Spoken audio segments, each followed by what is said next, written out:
And Stuart, the core Russian demand that Ukraine is blocked from joining NATO clearly remains a big sticking point.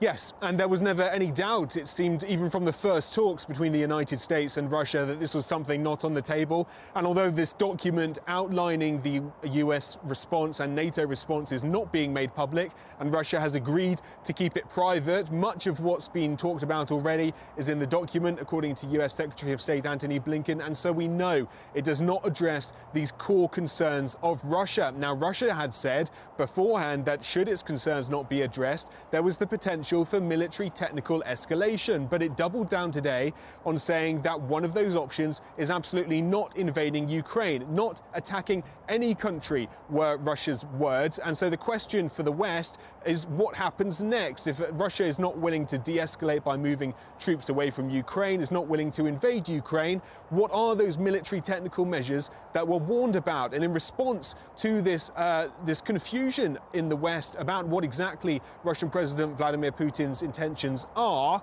NATO troops are being moved, or promises that NATO troops will be moved east are being arranged. Now, Russia does not say, again, that it has any intention to attack. The Foreign Minister, Sergei Lavrov, laying out how he felt about US responses earlier today.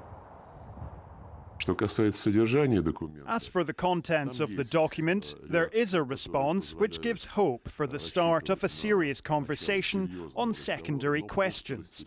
But in this document, there was no positive response to the main question. The main issue is our clear position on the inadmissibility of further expansion of NATO to the east and the deployment of strike weapons that could threaten the territory of the Russian Federation.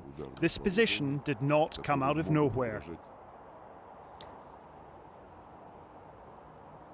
Indeed, so there is a sense in Russia that the negotiations on the big issues have ended, but there are still potentially discussions to be had around the secondary issues of arms in Europe from the United States, transparency around military exercises. But we don't know if Russia will ever publicly respond to these responses from the United States. We could just find ourselves in a position where the response is not diplomatic, but appears in some other economic or military form.